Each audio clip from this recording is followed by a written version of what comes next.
welcome, ladies and gentlemen, to the Roundtable Journalist Hangout. I'm your host, Larry Macaulay, the founder of Refugee Radio Network here in Hamburg. I have my guest tonight, LINA CHAWAF, award-winning journalist from Syria and the executive director of Rosanna Media in France and Turkey. Thanks for coming.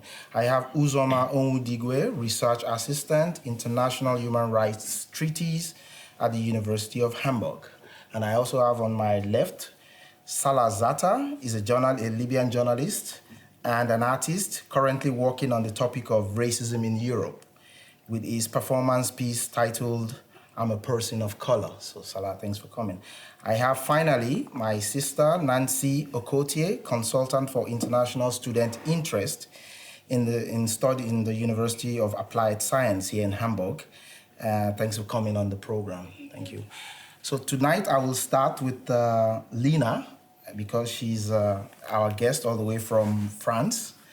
And on the topic of current situation in Syria and the Western response, how has it been?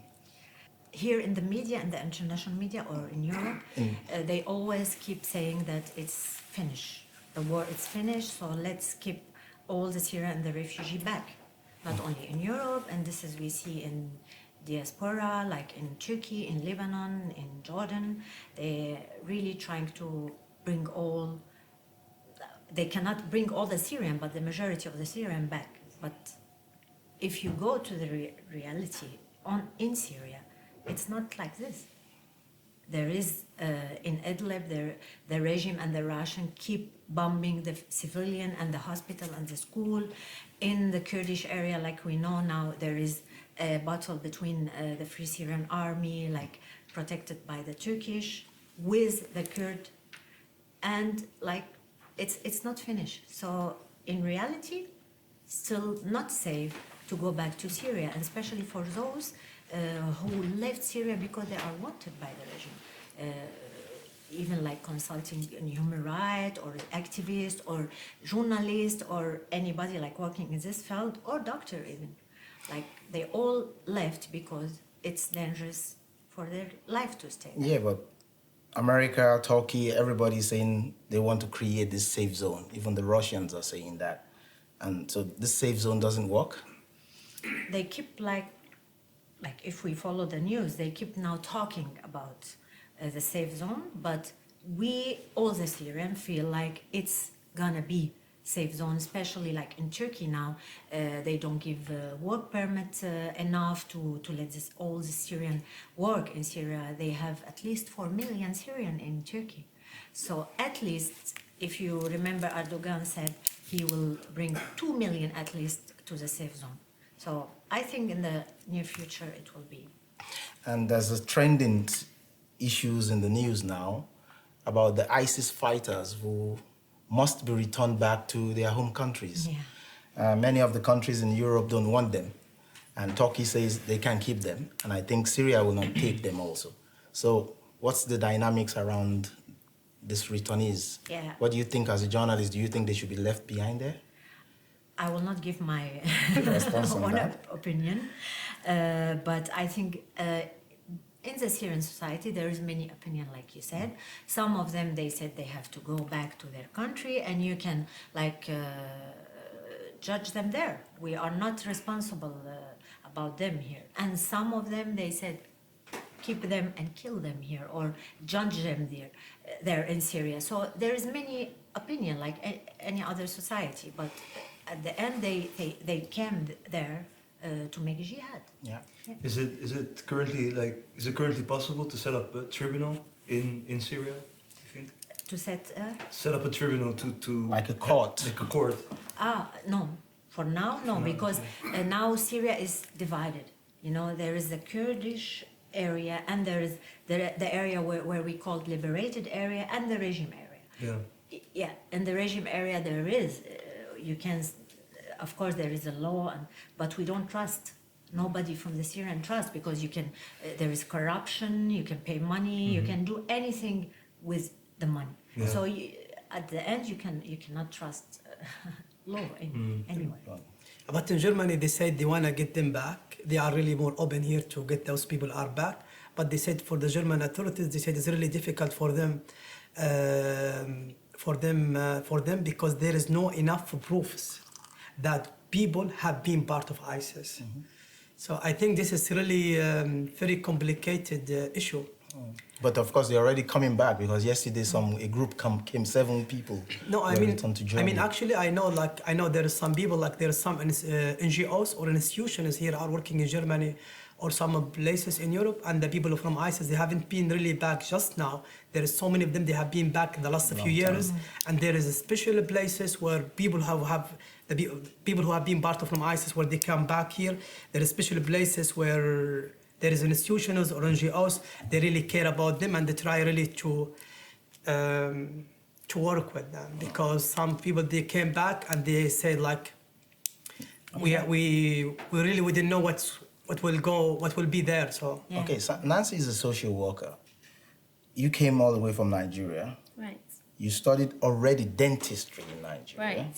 And you came here and you couldn't practice your dentist. Well, I could actually, but like I say, now I accept it. I was before my time. I was 24.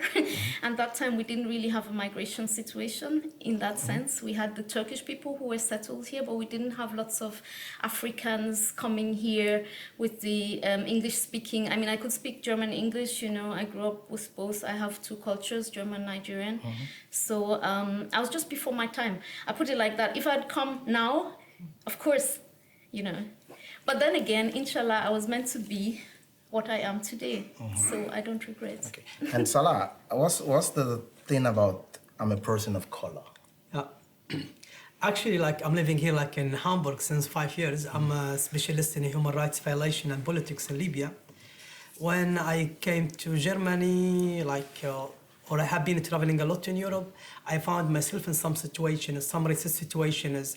But in that time, I wasn't really aware this was a really racist situation. And now I decide, as a journalist, I listen to a lot of people, different people from different countries, colors, and they have completely different experiences. But it's the common one. So many people, they are really struggling for racism and discrimination. And also I struggled a lot with the racism and discrimination the last 5 years, but I wasn't really brave enough to talk about it, to talk about that in public, because we always feel shame that we as a humanists, we feel shame to talk to the other people that we are not accepted because how we look like, because our language, our nationality, religion, or our color. So with all this kind of experiences, it wasn't really tough for me. But one day I really feel glad and I'm proud that I made the decision that, okay, now I want to talk about that. And I want to show to the people what does mean racism and how it looks like.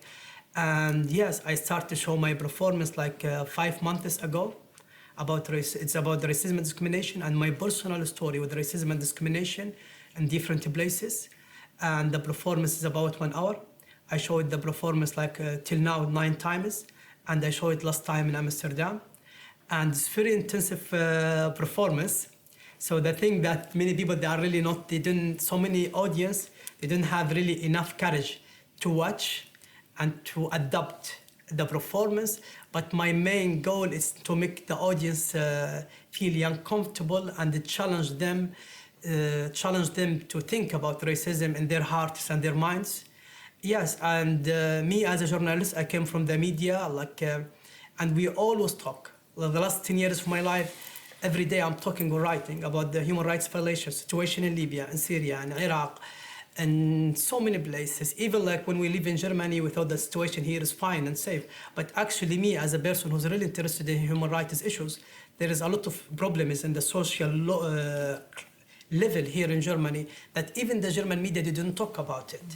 And for me, I cannot ignore that. In the street, when I walk in Hamburg, every day I see a lot of human rights violation, but so many people didn't see it as a human rights violation, especially with homeless people, especially with migrants, especially with people of color or black people who's always controlled or by police or by different people, but just based on how they look like. I found myself forced to be an activist. So I found myself in the street, often in Libya, I'm with my mic, I'm on the camera, I interview people, what do you think about this? But then I came to Germany, I became the resource. So all the medias, they are asking me, what do you think about this? And I said, okay, I want to find different way to express myself. And I start to do my performance, and my performance without no language. Okay. On this table, has anybody faced racism before? Of course. Really? Tell us your experience. Actually, I wanted to ask the other panelists because I've seen your performance, and also I was wondering whether, because oftentimes I see around me that when you say that people come up to you, media come up to you, and they ask you questions, whether they expect you to be grateful for being here in Germany. And I was wondering if, for you, having had the migration experience, and for you as well, what kind of role does this expectance of being grateful play in Gratefulness. I feel 100% that I have the right to live in any place I want. That's why I didn't feel grateful. I do a lot for the society. The last five of my years, like in Germany, I gave a lot to the German society. I worked in every place. I worked in the street, homeless people. I worked in the schools, universities. I gave a lot of power and energy. You know. So I'm great. It's feeling grateful and say thank you, and I'm feeling so happy because I'm here. For me, I never say that because I think I can survive anywhere and I can live anywhere. And we, all humans, we have the right to freedom of movement.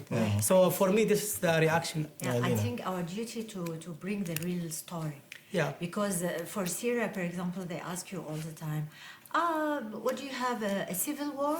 The Christian killed the Muslim and the Muslim. No. Okay. Do you have ISIS and Assad? What do you want?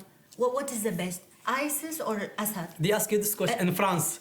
Everywhere in Europe, is not only in France. Yeah, but especially now in France, the situation is so difficult. Of course. For the hey, Islamophobia. Yeah, but I mean, they don't know. Not all the people, they don't know. But according to racism, yes, there is some of the Syrian. Have you experienced one? Yeah, but we should not all the time generalize, Yeah. There is some, but Yes. at the same time, you find people where encourage you to resist this and say something about it, and you have to go to the law and to. So there is something. For example, I'm gonna tell a story, but not with the details because of the sensitivity. So I remember one of location we rented in Paris, and like the owner, he one day came and he said, "You have to put this big ads on your apartment from." Outside, saying on the ads solidarity with this Christian Syria, and I said, but I cannot put it for many reasons. This is not true because it's not only the Christian who killed there, all the Syrians, and then it's not appropriate for me to put this. And he said, but you are a journalist and you have to. And I said, no. And he said, if you don't put it, I will kick you out. And I said, if you say it again, I will take you to the court for your racism. And he said, okay. So then he left. So if you resist, if you say something, you have to do it. You should not stop it, but you have to explain at the same time because they don't know. Now brings me to what's trending in the news in the past month on the issue of human trafficking. It's a very serious situation. 39 people. Vietnamese died in England some months ago. The container. But the thing is, when the news broke, it was like, Chinese. Then later on, it became Vietnamese. But there was one scenario that I was like, thank God it's not black people. Because if it was black people, there's this energy that the media puts into it to really make us look like we are the only people migrating or being trafficked. Yeah. So that's why I want to put this to you, Uzo. What's your take on human trafficking? And because you've been dealing with this issue in the Europe, you've been studying this, and you have ideas on the way forward with this. So can you come in on that one? Well, first of all, it's not only black people, it's not only Africans, it's not only Asians. It's also within Europe and also within countries that people are being trafficked. So it really depends on what form of trafficking you're talking about, whether it's domestic or whether it's transnational, and also for what purpose. So it's a huge, complex topic.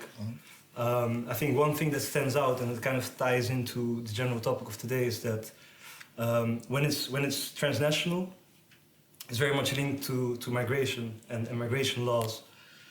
So something interesting that I found out during my studies or during my research, because I wrote my master's thesis about this topic, and I looked at the difference in effects of international law on the protection of victims of trafficking in the Netherlands. And those international laws, they prescribe countries that sign those laws to make certain changes in their in the national law to be able to better protect victims. And there's a lot of, at least in the Netherlands, but also when I read about other countries, there's a lot of resistance towards that because they have to make certain exceptions to their migration law in order to allow people to stay on their territory. But it's, like I said, it's a huge topic. So, and also another thing is that was remarkable is that because of those international laws and because of a lot of lobbying, there's now, at least in the Netherlands, there's very sophisticated rules for people that are victims of trafficking. So when you are a victim of trafficking, you get like you get a certain amount of money per month. You get accommodation. You get like you have a lot of rights, more rights than if you're a regular migrant. But a lot of people, the actual victims of trafficking, do not apply for those exceptions and for those rules. They apply for asylum. So there's kind of a discrepancy there. And that's actually what now, at least in the Netherlands, what lawmakers are grappling with, how to fix this. I think it's a wider European thing. Yeah, and I want to add something actually. If, like you said, if you are a victim of human trafficking, if you are not dead during your trafficking, you will be like this. But at the same time, it's according to the politic, because like you said, Larry, sometimes you see like the media, all the media talking about. There is always a human traffic, you know, in Syria, for example. Why Alan, if you remember these kids? Why Alan? We ask ourselves, there is hundreds of kids killed like Alan. Hundreds or thousands. Hundreds and thousands. Yeah. Why Alan? So there is, like you said, manipulation, even in media. I'm working in the media, but it's true. It's the reality. We have to say this. That's true. That's true. It is That's true, because of course. But this is very interesting thing, like why sometimes you mentioned it again, this like in the media, why sometimes we see one like individual person or story got really huge international attention and support and solidarity, but in the same time, for example, Alan, there is hundreds or thousands or millions of children who have been died or have been suffering a lot, who have been violated in so many places, and we don't talk about them. Why there is a double standards of understanding the human rights, especially in the term of media or saying the truth? You don't agree? Sorry, I don't think it's a double standard. I just feel you just need one person to get public for the problem to be acknowledged. That's what I feel. That aside, I'm a public health scientist now. I did the master in public health. So I come from a health perspective. We're talking about prevention and not always trying to, quench the fires that are already there.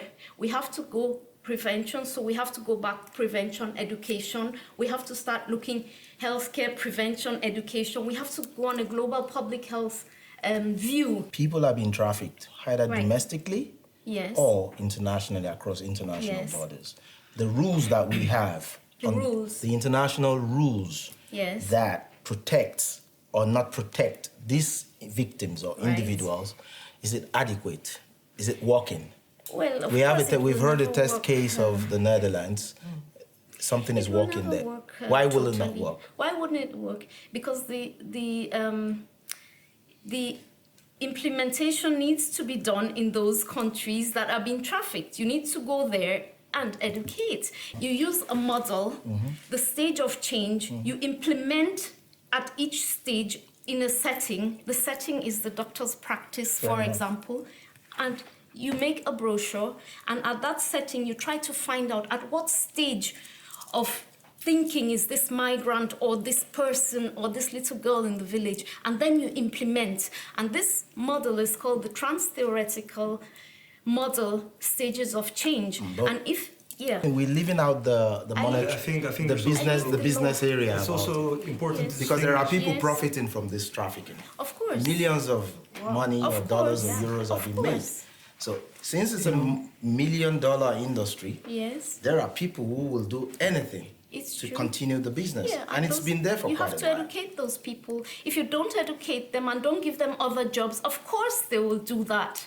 Which That's job what will I give a think. smuggler $1 million to traffic? No, you educate him and he should learn another trade. Yeah, Trafficking where? excuse me. Trafficking where? Because I think it's also Everywhere. important to make a distinction between Domestic.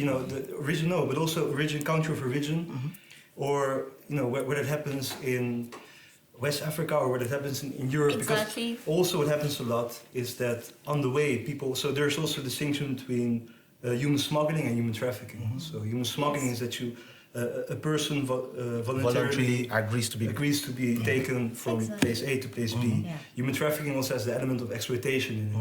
Yes. Smuggling and trafficking often are mixed. Yeah, they fade into each other. So very often a person is smuggled, is then in a debt, gets into a vulnerable Of position. course. So they don't start off being trafficked in Turkey, Syria, wherever they come from and wherever they're on the way. But then once they're in Europe, they're in a vulnerable position, and then very often then people also get trafficked. So Yes. I think we also have to distinguish whether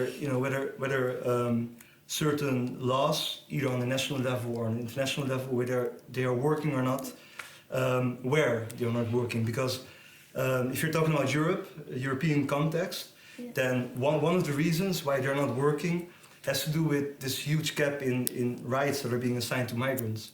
For example, I'm helping on the research project on human rights treaties, and it's interesting if you look at because there's 10 treaties and they cover different things such as disabilities, political and social rights, etc., etc. One of them is the rights of migrants. Now, if you ask how many European countries, how many Western countries have signed it, it's zero. It's only countries that there's a couple of countries in West Africa, and then the whole of South America has signed it. So it's mostly countries that are countries, that source countries of origin, whose citizens would benefit the most from those treaties being implemented. So very much connected to the discussion about human trafficking is this discussion about migration, and then we can also make a link back to Iran and the media and images. I think a lot of European citizens have become desensitized to it. At the same time, I think that it's more and more people are starting to realize that the way the EU as an entity, the way they're conducting their migration policy, and I mean, there's even a paper where they acknowledge that death is a good strategy to deter migrants. That's how far the beacon of human rights has sunken. Yeah. Right. So Also. I do think that there's some people within so decision makers within Europe, but also generally the public opinion. I think it's shifting, and sooner or later, I think you'll realize that if the EU or European countries want to be able to keep up this this claim that they're making to being a moral entity, to being like the bearers of human rights, if they want to keep this up, that they have to do something about their migration policy. So I think sooner or later this will have to change, and then. Now I'm getting making all the links back to the other things that we said, because that's also where my question came from about gratefulness, because certain things I do think are quite nicely arranged here in Germany or in the Netherlands, like education, healthcare, etc., etc. Like there's a lot of we have high living standards here. Also, with regards to certain human rights and other human rights not. And what you often see is that human rights is being used as as a rhetoric by European countries to have like a kind of like a weight in things that they say. Yeah. And that kind of trickles down to the individual level where people ask like, oh yeah, but you came from Libya and there it's really bad, right? And here it's really good.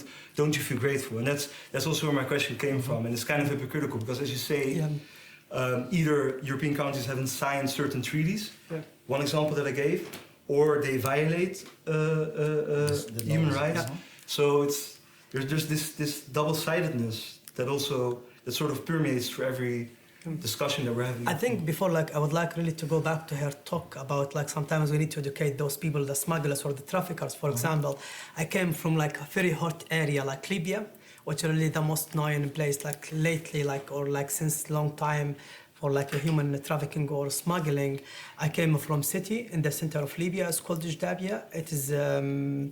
I remember when I was a child, it was for me like very normal thing to see like one guy driving a car and there is 5 or 10 black people in the car. And I really want to be honest. I want really to accept it myself, and I want also to say the truth.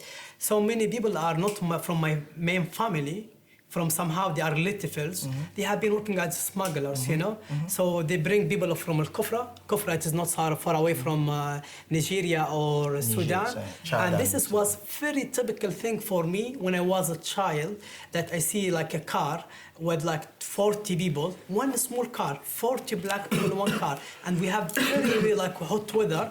One guy is driving 40 or more than 40 black people, and bring them from the borders from Nigeria or Chad to the center of Libya, and then they will go to Tripoli or Sabrata, or they have to find their areas, you know. And this is, I have to talk about this because in our country they taught us to be proudful, that we are Libyan, to be proud that we are Libyans, we have whatever, you know, like in everywhere. This is kind of being proud, you know. And I don't want to be proud. I don't want to be proud of anything.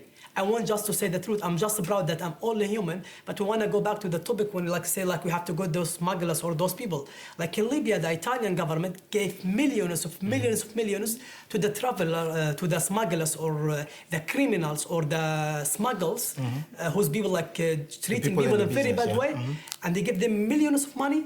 But they are still doing that and sending people and getting money from people and send them to the sea. Then the same people, those smugglers or criminals, they call the guards, like sea guards, and call them, there is like now both, and go and bring them back, you know? Yeah, so it's a zigzag game. Yeah. We need education. We need to talk with people. I believe in education. I believe in talk. I believe in listening. But in some situations, if like what the Italian they did, take millions, block them. Or do you think Germany right does something else? Do you think Germany does something else really? I'm very provocative, and I know I'm being watched because I'm a government worker, but Germany does the same thing. Okay. All right. With the So please, in order to keep the discussion going, Germany does the same. we take a cut and invite one other guest to join us on the round table. NIYAMA JADAMA she's a Gambian journalist, and she came all the way from Berlin. She works with Alex Berlin, and she will talk to us about human rights violations in the Gambia and the asylum issues here in Germany. So after 5 minutes, we take a take. Thank you.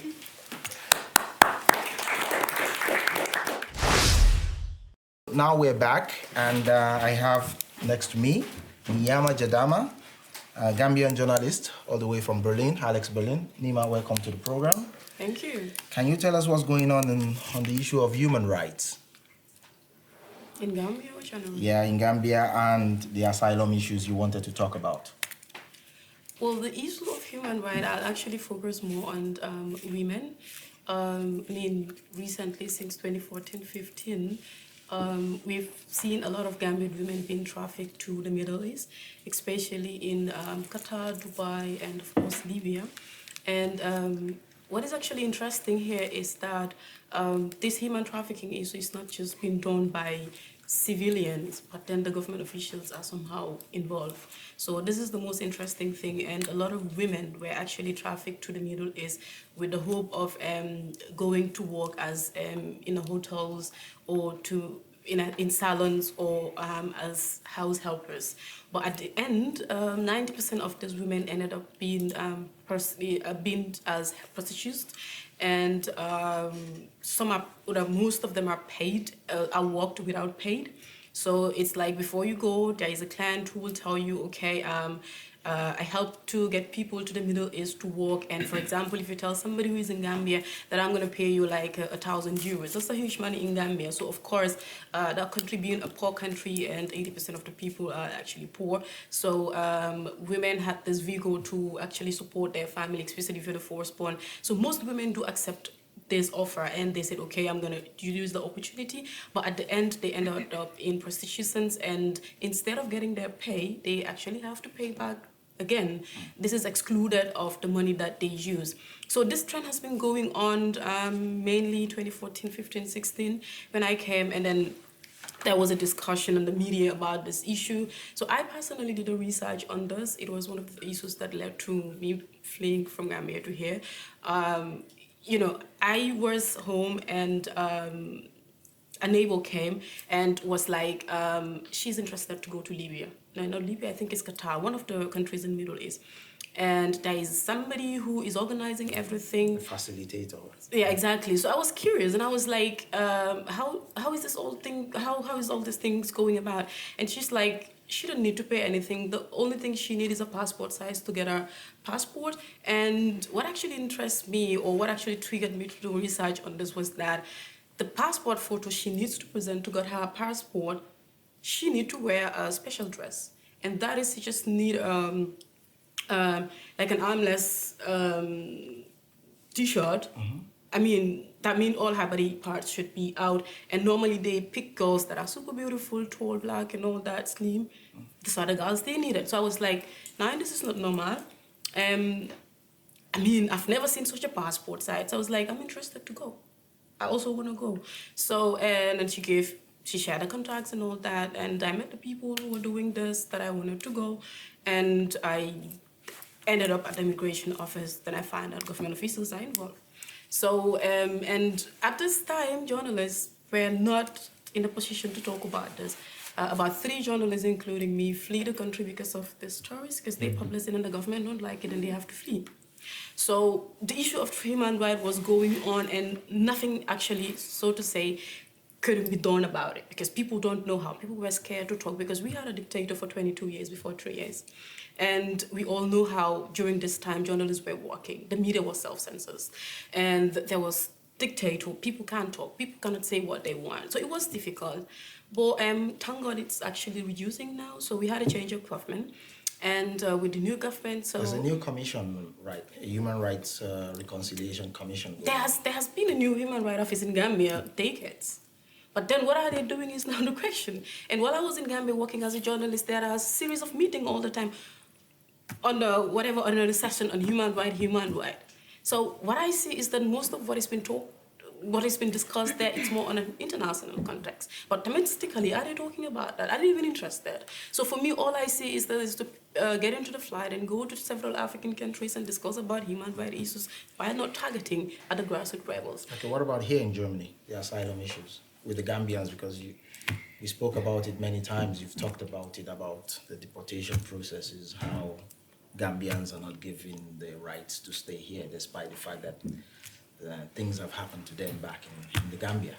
Yeah, so it's actually a new trend, actually even worse at the moment. So before 2015, I mean, they were not really issued asylum, but they were having the opportunities to stay because the political situation wasn't okay, and obviously Germans would not deport anybody to a dictatorship, to a country that is being governed by a dictator. So it was somehow easy to come and seek asylum, and then maybe you might not got a permit to stay, but then they would leave you for a while. But since the new government changes in end of 2016, a lot of things has changed. And the German has used this opportunity to return Gambians because they are like, okay, it's a new government. There is no dictatorship anymore. There is freedom of speech. There's freedom of press. But in reality, are we really looking back? Are Germans really doing their work to know what is happening? So you sit in Germany and call a government official in Gambia, hey, what's going on? Yeah, everything is okay, there is press freedom, people can speak. Or you just tune your TV or search on the media and see our president saying, everything is okay, there is press freedom, like people can come back. So this is the issue. And the Germans are not taking caution. Yeah, but Gambia also took, I think 2 days ago or 3 days ago, they took the Rohingyas. The Miami. So this was the most strange thing in the last years. They signed a petition to the court, to the court, the international court. I saw that. Actually, I didn't read the article. I saw it and I was like, yeah. Before we have a president who was like somehow bozo, and now we have somebody who is even actually gonna be But worse. the question is, why is it Gambia?